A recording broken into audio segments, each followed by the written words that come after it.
Let's talk about addressing our demons. Do you have any? Surely there's something inside of you holding you back, like a fear or several debilitating fears. I have this list called Addressing My Inner Demons, and I recently shared it on a talk. This list encompasses my personal weaknesses and fears about going back into business in a creative field. I was a wedding photographer before and closed my business over 3 years ago. Over the past year, I agonized over the decision to go back into business again. So this time, I decided to write down the list of all the things that hindered me the first time around. When I read my list, I was very surprised by the positive reaction that I received. In all honesty, I believe these are all things that we feel in one way or another. They're common fears, so to speak.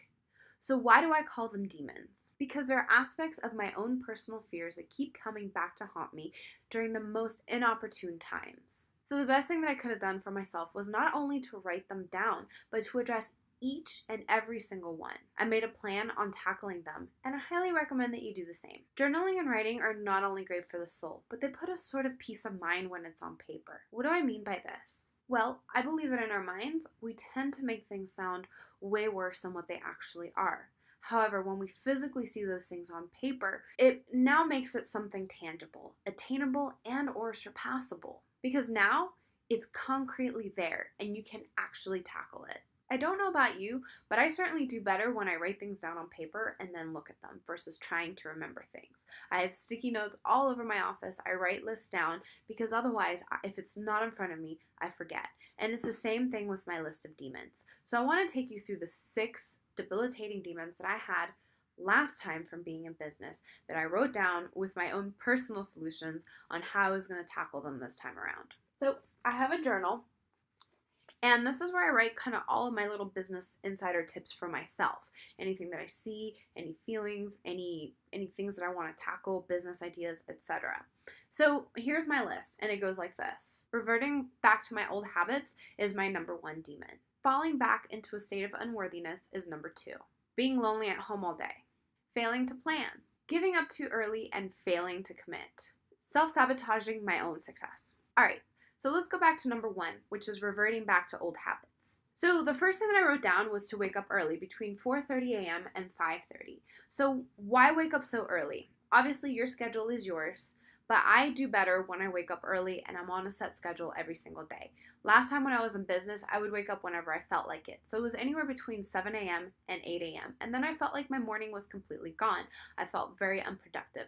I realized just from having a previous insanely creative job with really great mentors that I'm actually more productive in the morning. So these hours are very key for me, and it is very important for me to wake up that early. The next thing is to create a weekly schedule. Now, everybody is different with this. You might be scheduling every single minute of your day. I schedule out blocks. So I know that I wake up at a certain time, I know that I have lunch at a certain time, and I know that I go to the gym at a certain time. I'm able to flexibly fill in my schedule on a weekly basis. I usually do it the night before to try to plan out my day. The other thing that was very important to me is to go to the gym on a regular basis. When I was in business last time, I didn't go to the gym at all when I really should have, especially being a wedding photographer carrying very heavy equipment. My body just took a huge toll. In addition, I also gained a lot of weight because I was not meal prepping. I was not counting calories. I was just eating whatever was readily available, which a lot of times was boxed mac and cheese or boxed fried chicken or whatever was in the freezer. So this is why that's going to the gym is very important to me. I just don't want to feel icky. The next one is the 80-20. 80-20 essentially is you make a list out of all the things that you need to do, and you look at your list and you determine what 20% of that list accounts for 80% of your business. So for example, if you have answer emails, you have create art, you have go on trips to scout for new locations, you have update your website, you have networking.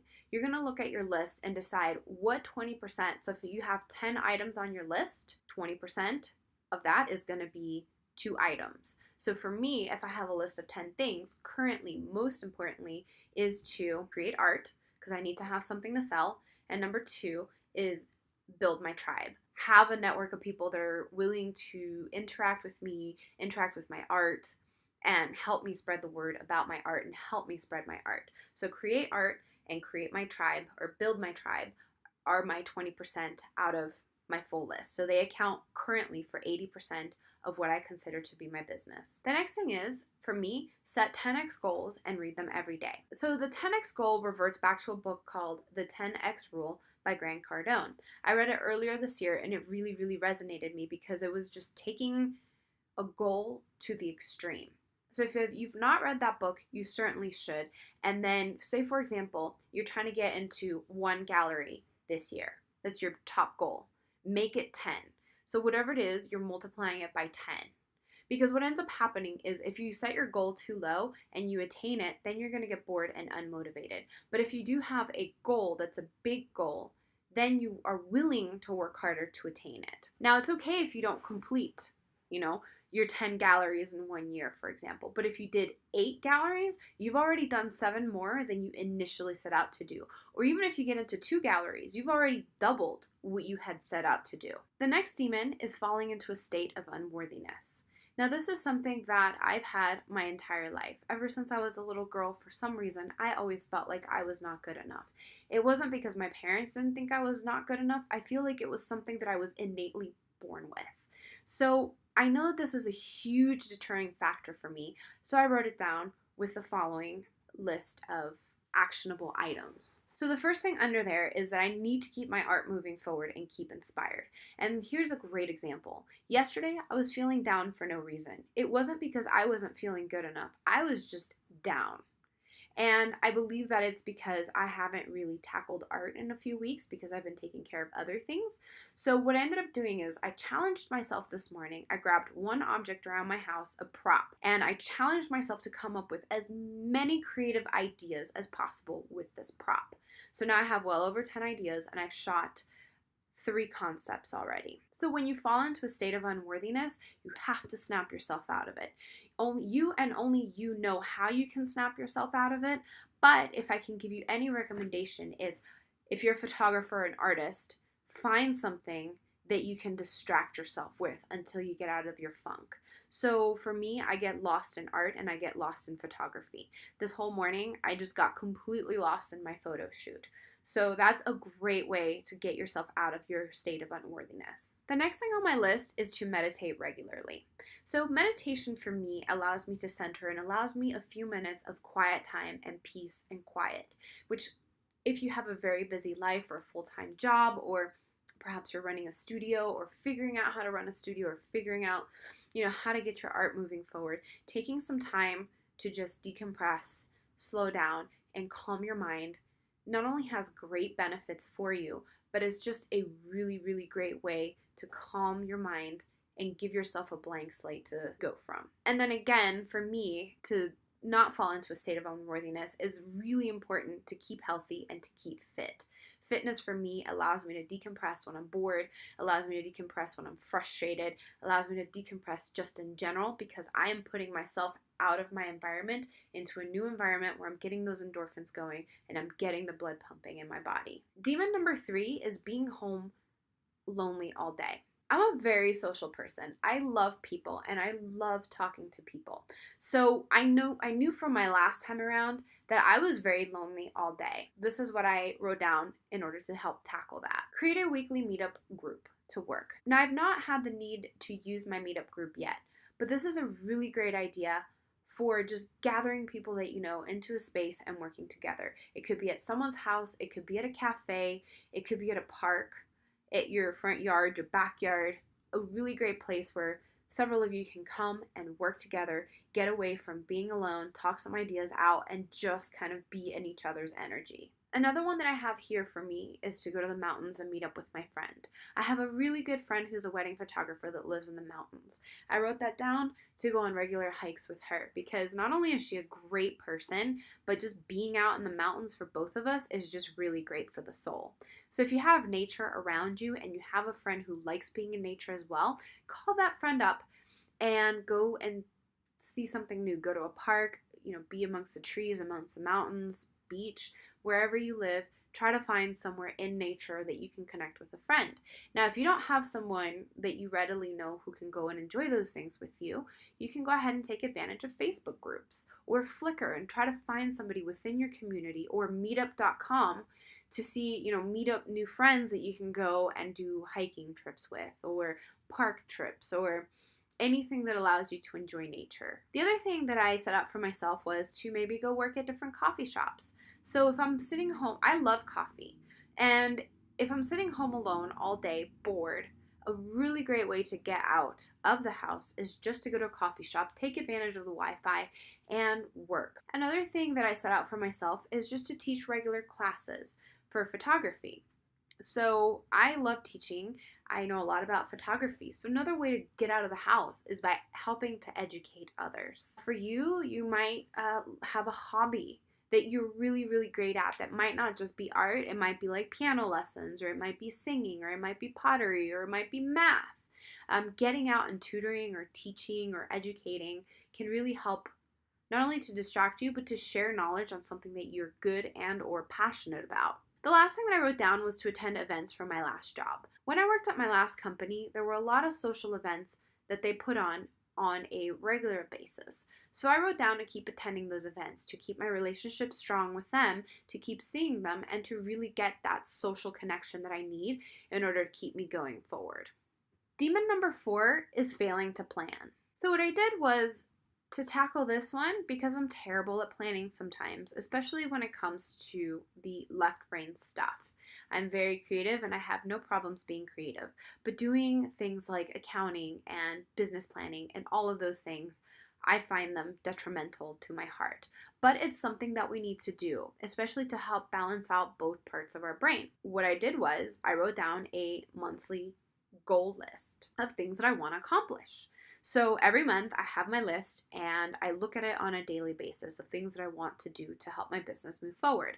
I am also currently doing my business plan via the Right Brain Business Plan, which is by Jennifer Lee. If you've never heard of her, it's a really, really great and creative way to put a business plan together. You can make it pretty, you can make it simple, however you want. It's really putting creativity to paper to write down your business plan. Sometimes when you're planning, you might not know what to put on paper.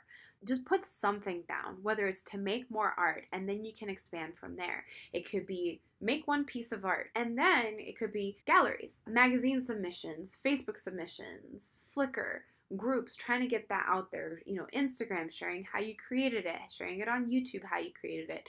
And then you can start expanding from there if you don't know where to go. One of the goals on your business plan, if you don't know how much money you need to bring in, especially if you're starting part-time and then working to full-time, could be, hey, I want to make $10 this month. How am I going to make $10? And then that allows you to kind of start piecing things together to hit that goal. Giving up too early and failing to commit is my demon number 5. This one is incredibly important because in order to be successful or to see the fruits of your labor, it takes time. So think about food, your plants, your trees, the apple trees, the cherry trees, any sort of plant that yields a fruit. Maybe your tomatoes take a few months to grow, but if you think of a full-grown tree, it could be a few years before it yields fruit. So it's the same thing with the creative business. For me, I give up really quickly because I get frustrated really, really quickly. I'm very impatient. For this one, what I did was I try to keep in mind people who I feel are my mentors or people that inspire me. So I'm going to give you a handful of creatives that have been doing what they're doing for many, many years. Number 1 is my favorite DJ. His name is Tiesto. He is now in his 40s, almost 50. He's been DJing since he was 16. He is one of the number 1 DJs in the world with millions of followers because he stuck to his passion and he kept doing it on a daily basis and never gave up. Next is Sue Bryce, who's been doing this for many, many years. She's a glamour portrait photographer who I believe has been doing this for well over 10 years. Chase Jarvis, founder of Creative Live. He's been doing photography also for many, many years. He actually started with several degrees beforehand. He was a soccer player, and then I think he went into medical school, ended up becoming a photographer, and has been doing it ever since. He has one of the most successful online learning platforms called Creative Live. Next is Brooke Shaden, who's been in business for 10 years. She's a huge inspiration to me because of her style of photography. She creates these beautiful fine art images that are so deeply creative. She's been doing this also for 10 years. So when you start to look at people who are successful, continue to be successful, and continue to grow, keep in mind that these things take time. It's just like when you plant your food. It's not going to yield results right away. It's going to take time. It's going to take nurturing. It's going to take love. And then you're going to get the fruits from your labor. So keep that in mind. Last but not least, coming in at number 6 is sabotaging my own success. This one, I think we all tend to do one way or another. So what I wrote down for this was review my life goals. What do I want to accomplish in life? That was number 1.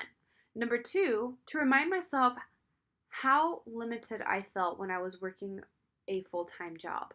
There's nothing wrong with working a full-time job, but there were a lot of things that I wanted in life, and I remember feeling like I never had enough time because I wanted to be fit, I wanted to feel good, I wanted to spend time with my friends and family, I wanted to spend time with my husband, my cats, everything, and adult at the same time, like clean my house, take care of things. So I had to outsource some things, but I also remember feeling like I just didn't have enough time to do all of the creative things that I wanted. So periodically, I will take myself back to how I felt and be incredibly grateful that I now have the flexibility to design and create the life that I want to live. This is very important. Having a grateful soul and having a grateful heart is very, very important when you're trying to pursue something that you're incredibly passionate about, like a dream, creative endeavor, whatever it is that you're trying to tackle. The last thing under sabotaging my own success is my why. Now, if you don't have a life purpose, this is where journaling is really great. Also this year, I read Start With Why by Simon Sinek. And this is a really, really great book to help you determine why you do what you do. So I have 2 whys. I have my life why, and then I have my business why. My personal why is to leave this world a better place than I found it. So basically, be a good person, try to make a difference, help others. And with that in mind, I try to make all of my decisions. The next thing for my business, my creative business, was to help inspire others to follow their heart through action. So what does this mean?